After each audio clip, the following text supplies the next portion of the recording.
मिला सभी को? 123 उसके 2 पद को पढ़ें।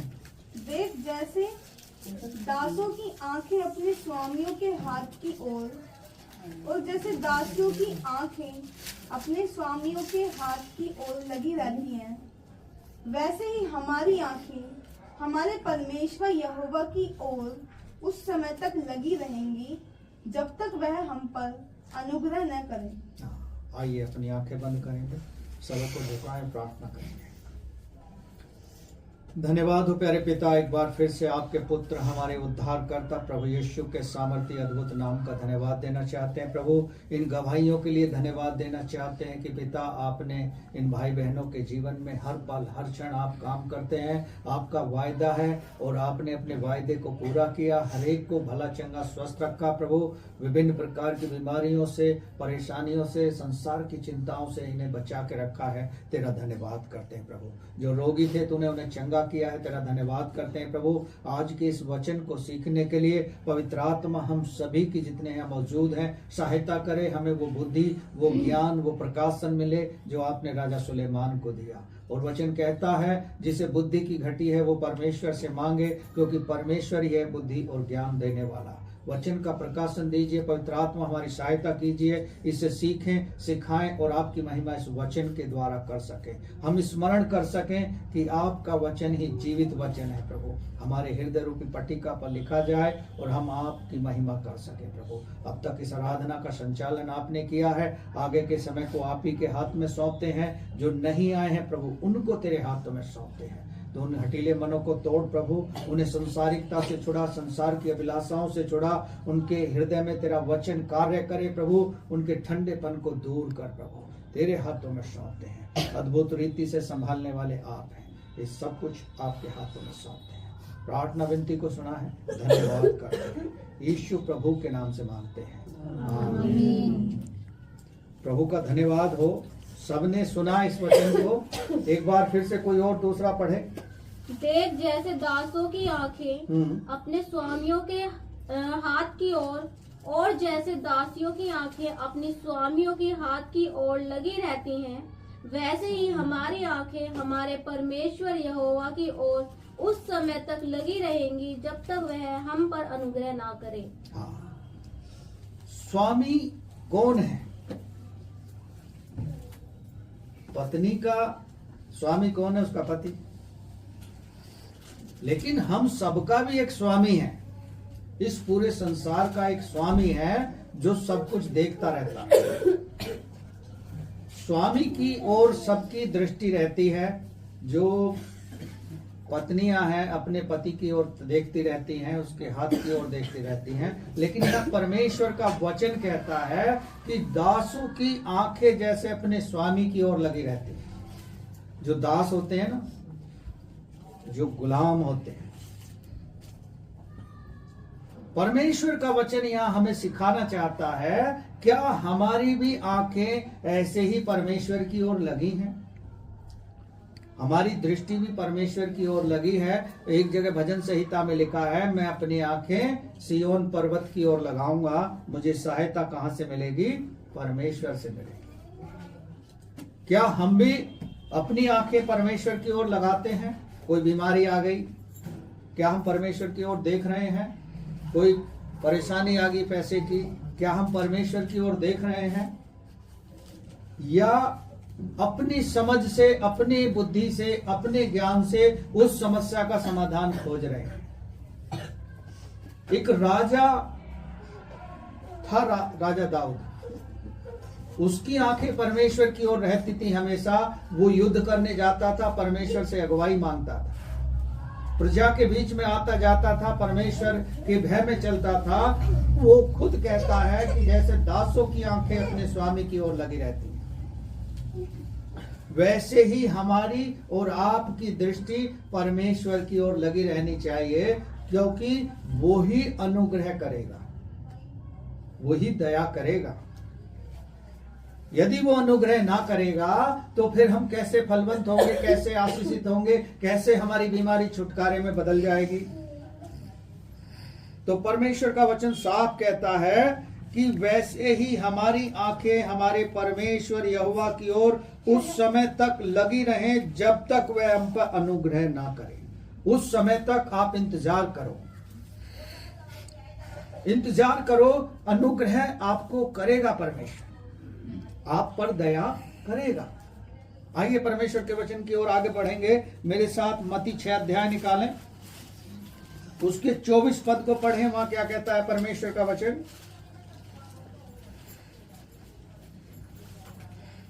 कोई मनुष्य दो स्वामियों की सेवा नहीं कर सकता। हाँ, कोई भी मनुष्य दो स्वामियों की सेवा कभी नहीं कर सकता, क्योंकि वह एक से बैर और दूसरे से प्रेम रखेगा। हाँ, एक से बैर रखेगा और दूसरे से प्रेम रखेगा। कोई भी व्यक्ति दो स्वामियों की सेवा नहीं कर सकता। कोई भी व्यक्ति दो नावों में सफर करके सफल नहीं हो सकता। केवल उसे एक मार्ग चुनना होगा। यूहन्ना की पुस्तक में लिखा है, यीशु ने कहा, मार्ग और सत्य और जीवन मैं ही हूं, बिना मेरे द्वारा कोई पिता के पास नहीं पहुंच सकता। वो सबके लिए संदेश है, सब परमेश्वर के भय मानने वालों के लिए भी और जो परमेश्वर को नहीं जानते हैं उनके लिए भी वही संदेश है कि मार्ग, सत्य और जीवन वही है। उसके द्वारा ही हम परमेश्वर के पास पहुंच सकते हैं, उसके द्वारा ही हम अनुग्रह को पा सकते हैं। क्योंकि परमेश्वर का वचन मत्ती 5 अध्याय में कहता है, धन्य है वो जो मन के नम्र और दीन है, धन्य है वो जो दयावंत हैं, धन्य है वो जो धर्म के भूखे प्यासे हैं, धार्मिकता के जो वचन की भूख प्यास रखते हैं। भजन संहिता में कह रहा, हमारी आंखें उस समय तक परमेश्वर की ओर लगी रहनी चाहिए कि जब तक वो हम पर अनुग्रह ना कर दे। यहां कह रहा है, कोई भी व्यक्ति दो स्वामियों की सेवा नहीं कर सकता। आज लोग दो दो मार्गों पे बने। मार्ग तो हमें एक ही चुनना होगा। यदि हम दिल्ली जा रहे हैं तो हमें एक ही मार्ग से जाना होगा। वो मार्ग आपको और हमको चुनना है। कई रास्ते हैं, मोदीनगर होकर भी जा सकते हैं, गाजियाबाद होकर भी जा सकते हैं, लेकिन वो हम पे निर्भर करता है कि हम किस मार्ग से चलेंगे। नीति वचन में राजा सुलेमान कहता है, जिस मार्ग पे हमें चलना है तू अपनी बुद्धि और समझ का सहारा मत लेना। संपूर्ण मन से परमेश्वर पर भरोसा रखना और उसी को स्मरण करके सारे काम करना। और यशा नबी की पुस्तक आप पढ़ोगे, लिखा है, मार्ग पर जिस पर तुम्हें चलना होगा आवाज आएगी और कहेंगी वो आवाज, वो किसकी आवाज होगी? वो परमेश्वर की आवाज होगी कि मार्ग यही है, इस पर चलो, मार्ग यही है, इस पर चलो। आज लोग संसार की परेशानियों से, पीड़ाओं से, कठिनाइयों से, बीमारियों से, दुख तकलीफों से घिर कर अपना अपना मार्ग पकड़ लेते हैं। जो जैसा कहता है वैसा करते हैं। यूहन्ना की तीसरे अध्याय में लिखा है, तीसरी जो पत्री है कि हर एक आत्मा की प्रीति मत करो। हर एक आत्मा से मतलब ये है कि हर एक जो रास्ता बता रहा है उसको सोच समझ के चुनो। परमेश्वर आपकी अगुवाई करेगा, उसने वायदा किया है वो पूरा करेगा। हम और आपको आज्ञा दी है कि हम उसकी ओर देखते रहें, उससे सहायता मांगते रहें, उसके पास बने रहें, उसके निकट आ जाएं। इसलिए परमेश्वर का वचन कहता है, हे सब परिश्रम करने वाले बोझ से दबे लोगों, मेरे पास आओ, मैं तुम्हें विश्राम दूंगा। हम थक चुके हैं अपने बोझ को उठाकर, अपनी परेशानियों को लेकर चल रहे हैं और परमेश्वर को अपना बोझ ट्रांसफर नहीं कर रहे हैं। ट्रांसफर कर रहे हैं तो क्या? हमें ये दे दे, हमें वो दे दे, हमारे लिए ये कर दे, हमारे लिए वो कर दे और हमें ऐसा बना दे। लेकिन उसकी भी सुन लो, वो क्या चाहता है, वो हमसे क्या चाहता हुआ है। भजन संहिता 55 को आप पढ़ोगे, लिखा है, टूटा मन परमेश्वर के योग्य एक बलिदान है। जब मन से टूट जाता है, आत्मा में दुखित हो जाता है, तब लोग जब निराश हो जाते हैं, उन्हें कोई मार्ग नहीं दिखता है, उनकी धन संपत्ति सब खर्च हो जाती है बीमारियों में, तब वो परमेश्वर की ओर ध्यान करते हैं। तब भी परमेश्वर दया करता है, तब भी वो नकारता नहीं है, तब भी वो कहता है मेरे पास आओ। यदि बोझ है तो उस बोझ को लेकर आओ, मैं उससे बोझ को उठाऊंगा भी और तुम्हें विश्राम भी दूंगा, शांति भी दूंगा। आइए एक और पद जल्दी से पढ़ेंगे मेरे साथ। मत्ती 18 अध्याय को निकालें।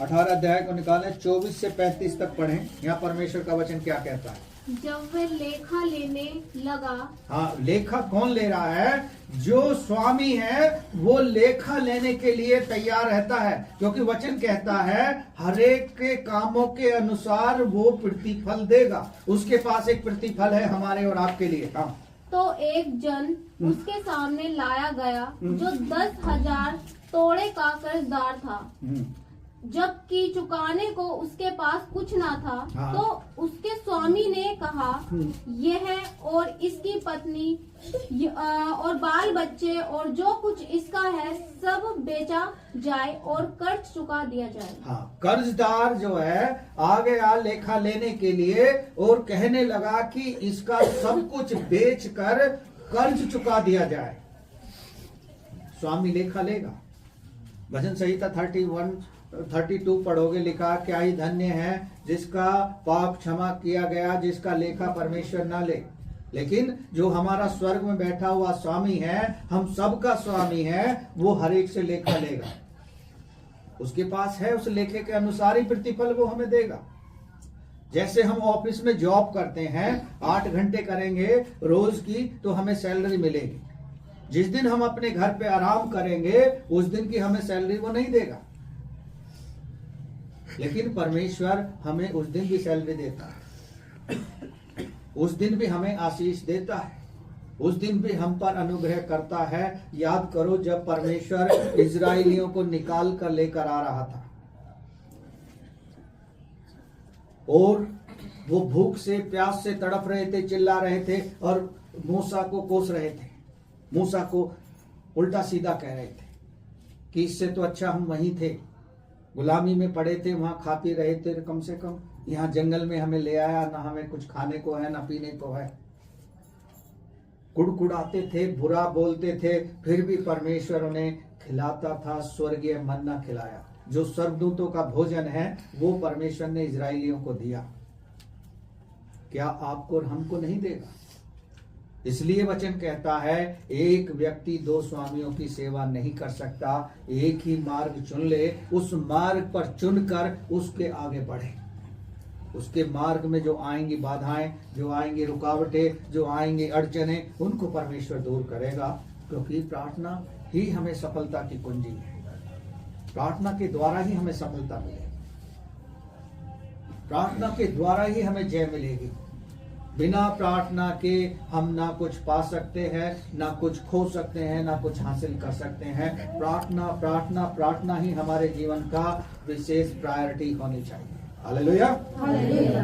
आगे पढ़ें। इस पर उस दास ने गिरकर उसे प्रणाम किया और कहा, हे स्वामी धीरज धर, मैं सब कुछ भर दूंगा। हाँ। तब उस दास के स्वामी ने तरस खाकर उसे छोड़ दिया और उसका कर्ज भी क्षमा कर दिया। छोड़ दिया, तरस खा लिया, उसके कर्ज को छोड़ दिया और उसका जो कर्ज था माफ कर दिया और तरस खा के उस पे दया की। वो है एक अनुग्रह। वो परमेश्वर ही अनुग्रह कर सकता है, क्योंकि उसके सिवा मनुष्य आज ऐसा स्वार्थी है, लोभी है, लालची है कि उसके पैसे ऐसे ही बने रहते। जो ब्याज पे पैसा चलाते हैं ना, वो कभी छोड़ते नहीं है, माफ नहीं करते कभी किसी को। वो साफ कहते हैं बीमार हो कुछ भी हो, हमें हमारा पैसा चाहिए। लेकिन इस स्वामी को देखो, इसने क्या किया? तरस खाया और उसके कर्जे को माफ कर दिया। किसके द्वारा किया?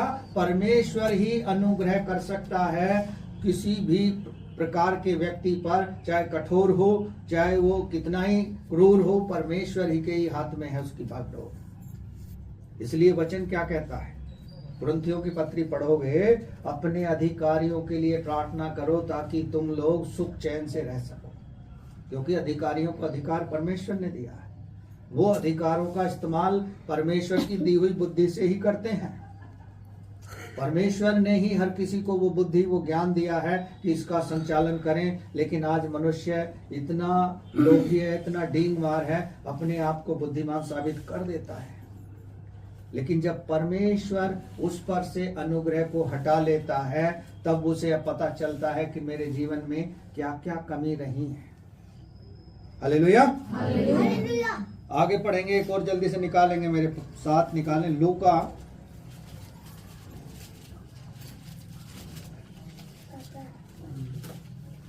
उसके 12 अध्याय को निकालें और 36 से 38 तक पढ़ें।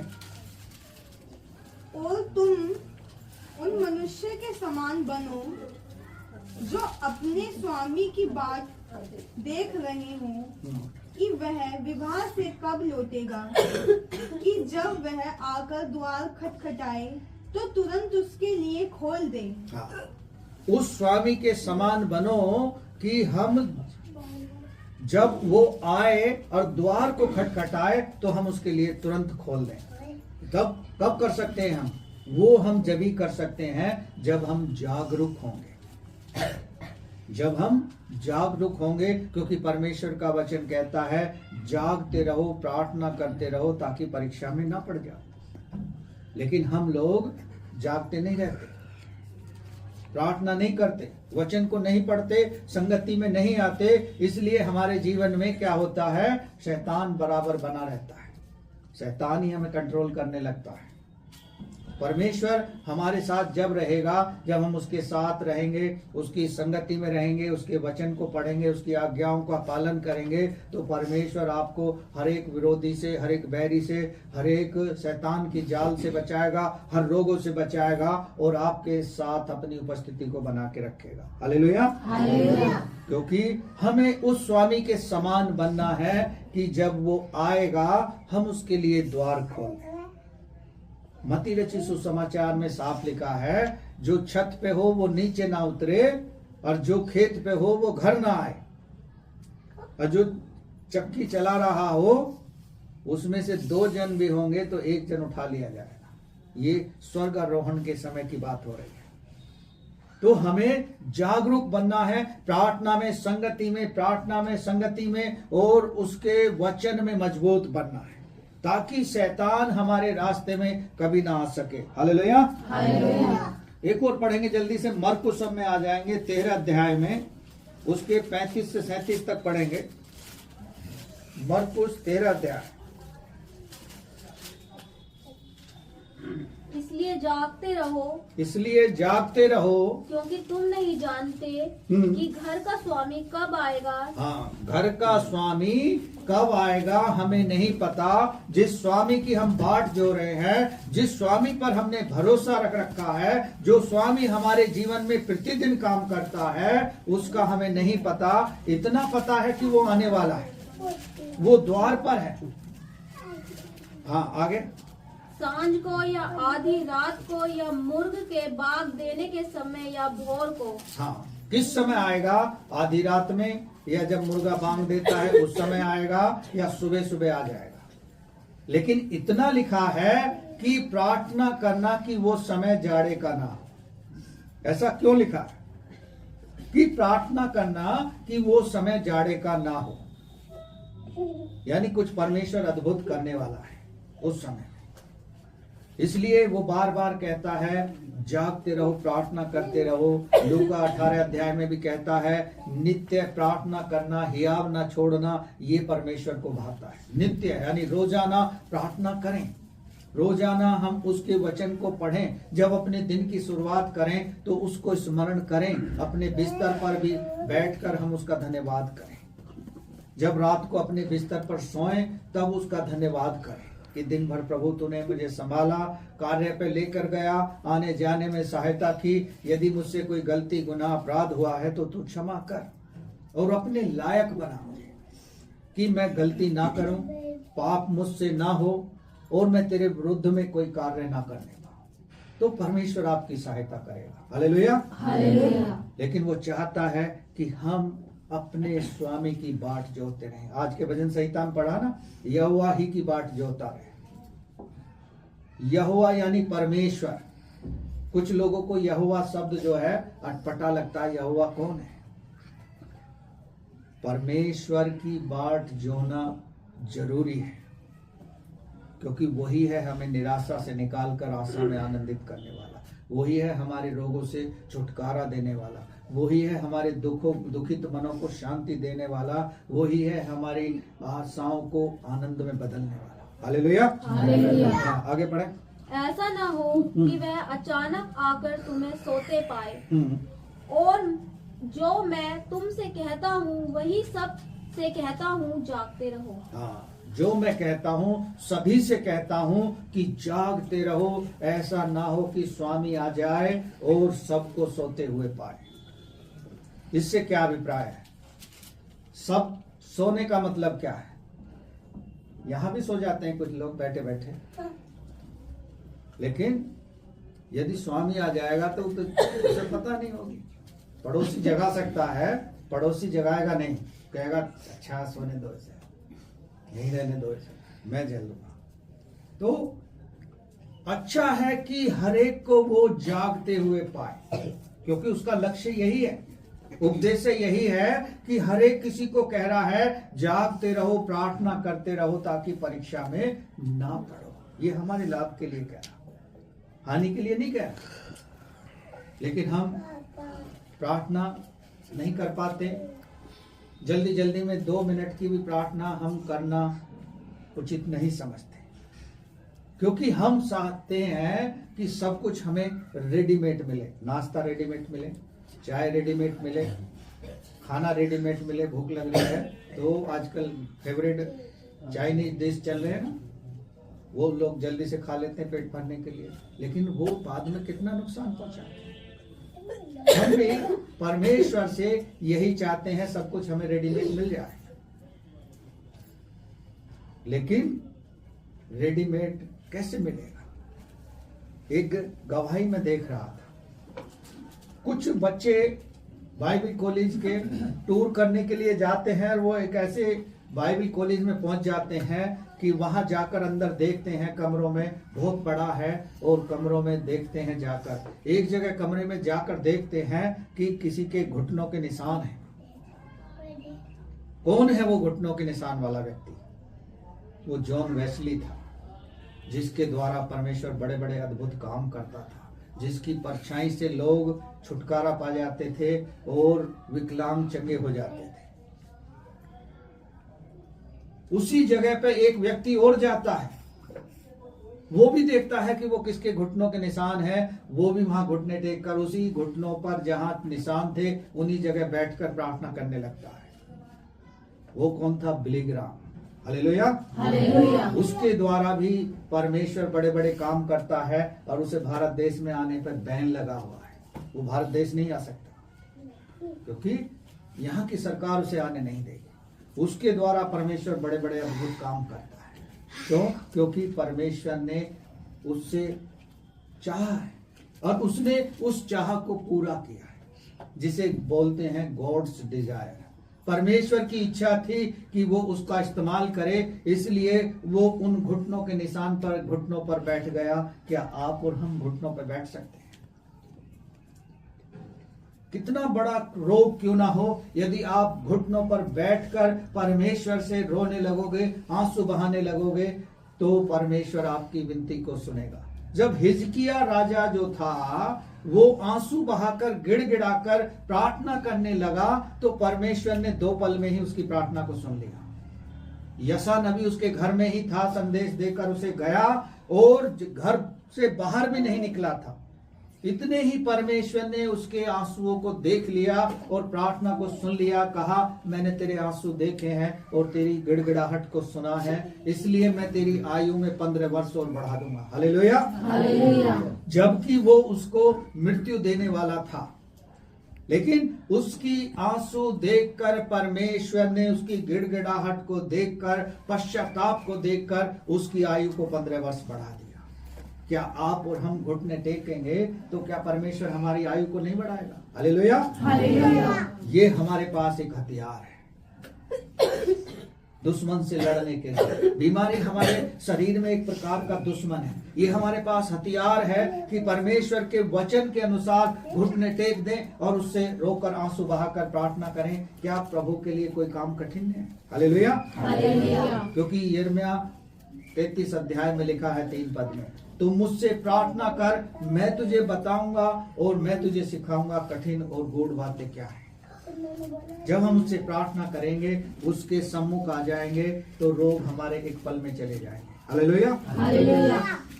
इसलिए जरूरत है कि हम अपने उस स्वामी की बाट जो है, जो सब कुछ कर सकता है, जो स्वर्ग से हमारी प्रार्थना को सुन सकता है। वचन में साफ लिखा है, 2 जन पृथ्वी पर एक मन के होंगे, जो वो चाहेंगे पृथ्वी पर, परमेश्वर उन्हें स्वर्ग से वो चीज करके देगा। Hallelujah, hallelujah. बट हम परमेश्वर की ओर अपनी दृष्टि लगाते नहीं हैं। हम अपने संसारिक कामों में लगे रहते हैं। एक दिन आता है कि परमेश्वर 2 घंटे हमसे बैठकर बात करता है। पूरे 7 दिन हमारे पास होते हैं और 7वां दिन वो 2 घंटे के लिए आपसे मिलना चाहता है। हम उसमें भी समय नहीं निकालते। शादी में जाएंगे, विवाह में जाएंगे, दावत में जाएंगे, रिश्तेदारों में जाएंगे या अपने घर के काम करेंगे, हम 2 घंटे परमेश्वर से मिलना नहीं चाहते। इमेजिन करो, कोई आप किसी से मिलने जाने वाले हैं। जब मिलने जाने वाले हो आप और वो आपको ना मिले तो आपको कैसा लगेगा? आप बड़े आशा से, बड़े उत्साह से आप मिलने की लिए तैयारी कर रहे हैं और जा रहे हैं, और जब वो आपको ना मिलेगा तो आपको कैसा लगेगा? या यूं कहो, आपको विवाह में बुला लिया, दावत में बुला लिया, और लेकिन खाने को नहीं पूछा, तो आपको कितना बुरा लगेगा? आप क्या करोगे? गुस्से में चले आओ। ऐसा एक गवाही मैंने देखा। हमारी सबकी दावत थी एक शादी में, एक भाई की भी थी। हम जा रहे थे, वो दावत में होके आ रहे थे। कह रहे वहां कुछ भी नहीं है, अभी तैयारी कुछ नहीं है, आप मत जाओ, क्योंकि किसी ने उन्हें पूछा नहीं कुछ। वो आ गए और हम वहां गए तो वहां सब कुछ तैयार था। Hallelujah, hallelujah. तो उन्हें कितना बुरा लगा, दावत में बुलाया लेकिन खाने के लिए नहीं पूछा। आप भी इमेजिन करो, जब आपको परमेश्वर बुलाए और आपको ना मिले। किसी विषय के लिए आप प्रार्थना कर रहे हो तो परमेश्वर आपको ना दे तो कैसा बुरा लगता है। हम कुड़कुड़ाते हैं, हम चीखने चिल्लाने लगते हैं, अपने आप में क्रोधित हो जाते हैं। क्यों? क्योंकि जो हमारी इच्छा थी वो हमारी पूरी नहीं हुई। लेकिन परमेश्वर कभी क्या ऐसा करता है? हर संडे मिलने के लिए आता है। लोग उसके पास नहीं आते, उसे देखने के लिए नहीं, उससे मिलने के लिए नहीं। और जब वो अपने प्रियजनों को नहीं देख पाता है तब उसे कितना गुस्सा आता होगा। लेकिन फिर भी वो धैर्य रखता है। फिर भी वो कहता है, मन फिराओ, लौट आओ, क्योंकि स्वर्ग का राज निकट आया है। वो एक को भी नष्ट नहीं करना चाहता, वो हर एक को बचाना चाहता है। Hallelujah, hallelujah. आइए एक और जल्दी से पढ़ेंगे, मेरे साथ निकाल लेंगे। यूहन्ना 15 अध्याय के 15 पद को निकालें। क्या कहता है परमेश्वर का वचन?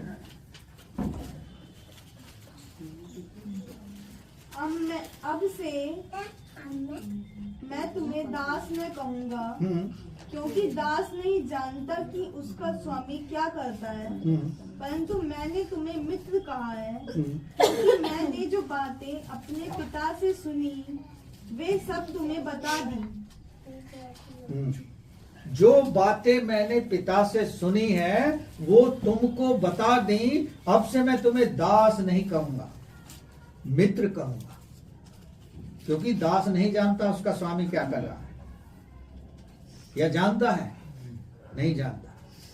वो क्या करने वाला है, क्या होने वाला है, हम उस चीज को जब ही जान सकते हैं जब अपने उस स्वामी के पास जाएंगे, घुटने टेक देंगे और उससे पूछेंगे कि प्रभु तू आज क्या चाहता है। मैं तेरे लिए क्या करूं?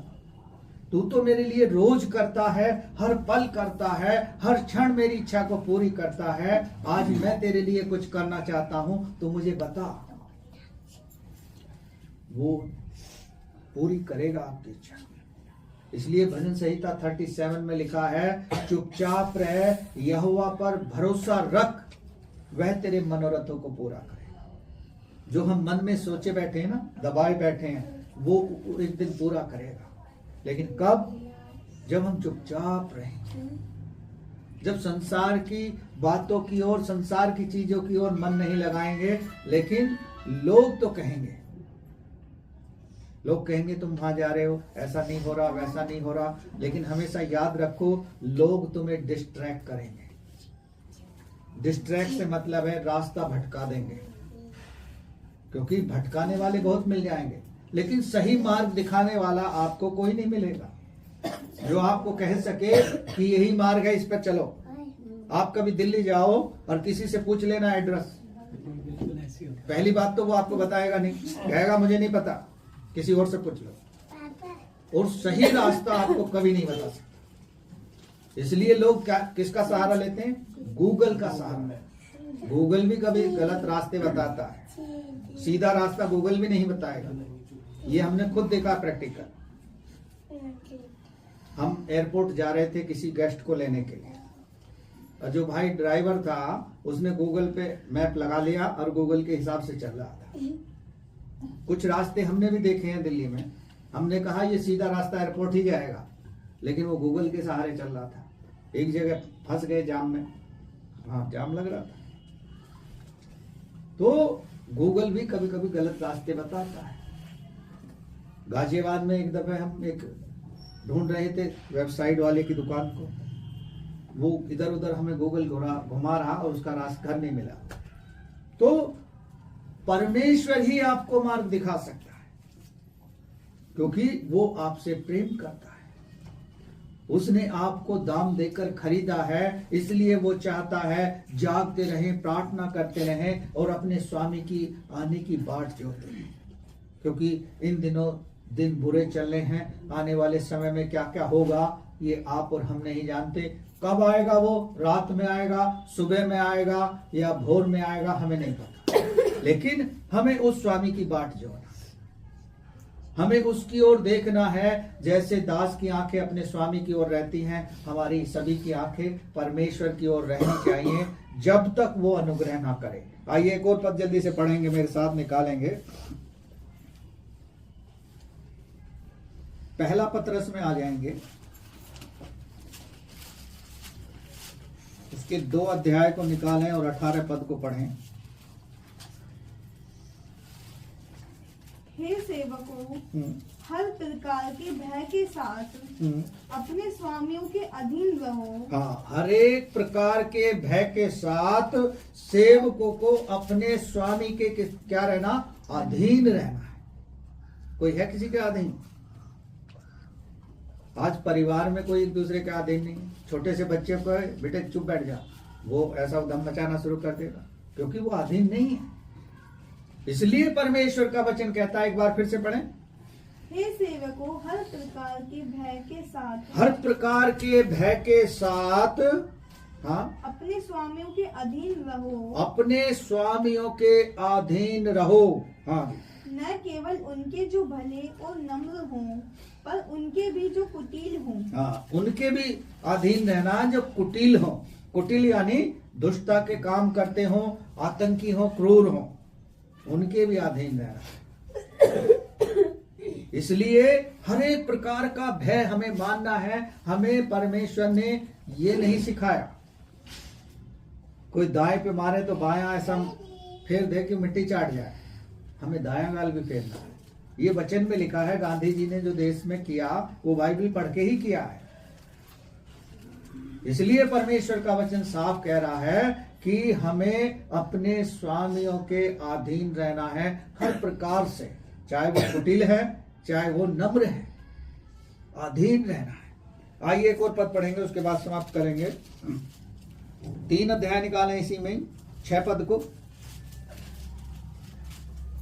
जैसे सारा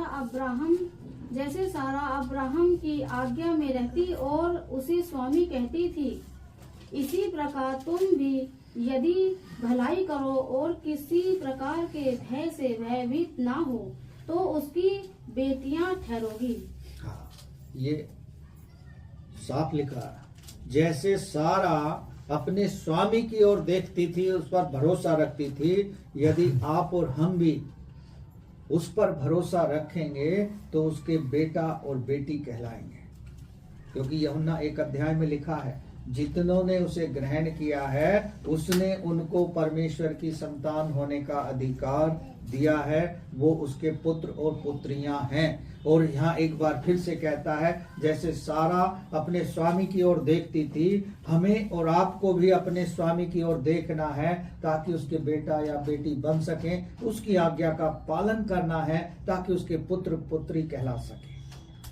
लेकिन कब? जब हम अपने स्वामी की बाट जोएंगे, जब अपने स्वामी की ओर देखेंगे, क्योंकि सबका स्वामी एक ही है, वो परमेश्वर है।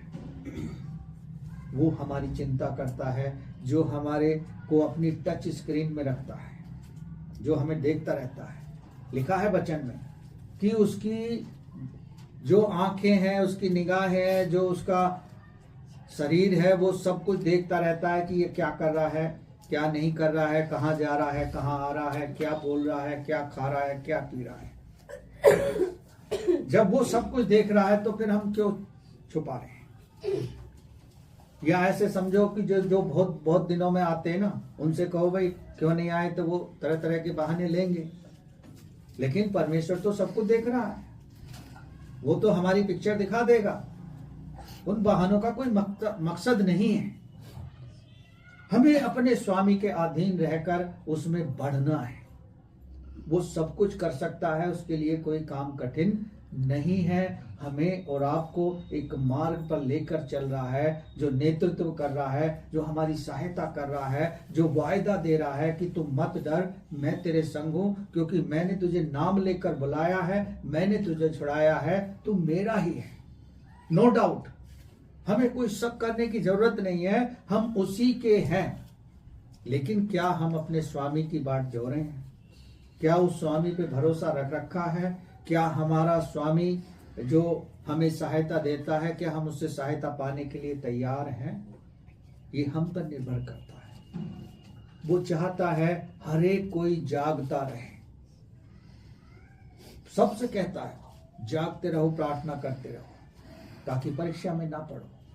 हमें आज से प्रण लेना है कि प्रभु के ओर देखना है। कोई छोटी परेशानी है, प्रभु पर डाल दो, प्रार्थना करो, वो आपको उत्तर देगा, क्योंकि उसने वायदा किया है।